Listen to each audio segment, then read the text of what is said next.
Commander Zixthal observed the survival training exercise from his command post with growing concern.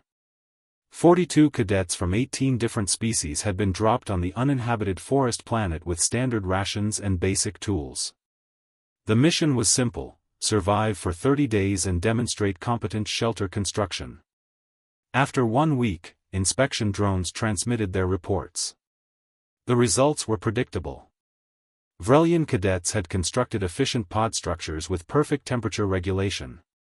Korthians built communal hives with advanced waste recycling. The Zephyrites created crystalline barriers that harvested solar energy. Each shelter was functional, logical, and textbook perfect. Then the drone reached Specialist Emma Reeves' zone. What in the 9 nebulas? Zixthal's antennae twitched in confusion. Emma had indeed built a shelter, a small, sturdy cabin with a sloped roof and a stone chimney. But that was clearly an afterthought. The majority of her time had been spent on other projects. In a cleared area beside her cabin stood an elaborate structure made of stacked stones and metal grating. Smoke curled lazily from its top, carrying the scent of cooking meat. A smoker, the database identified it, a device for preserving and flavoring food through smoke exposure. Nearby sat a hand-carved wooden chair with armrests, positioned to face the sunset.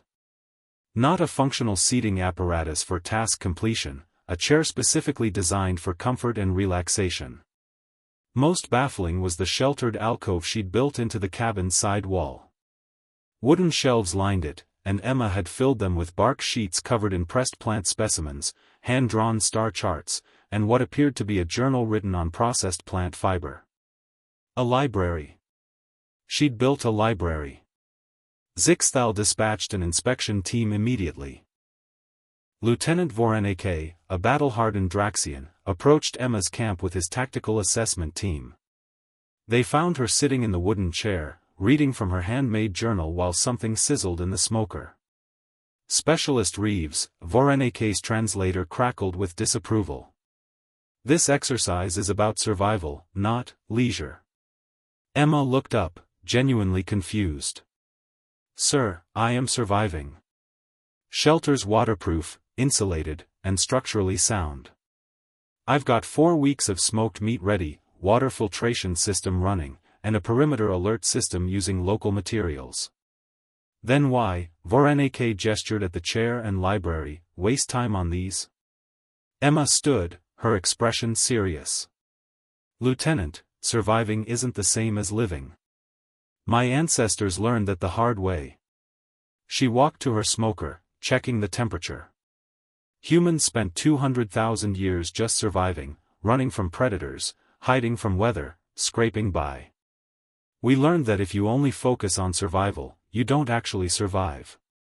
You just exist until you die. She pointed to the chair. Comfort isn't weakness. It's psychological armor. A soldier who can rest properly fights better. A colonist who can relax builds better communities. Her hand moved to the library. And knowledge? Entertainment? Stories? Those are survival tools too. They keep our minds sharp and our spirits intact. More human expeditions have failed from despair than from equipment failure.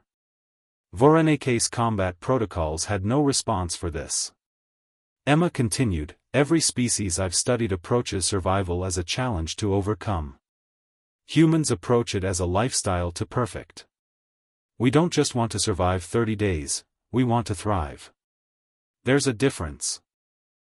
She gestured to her camp.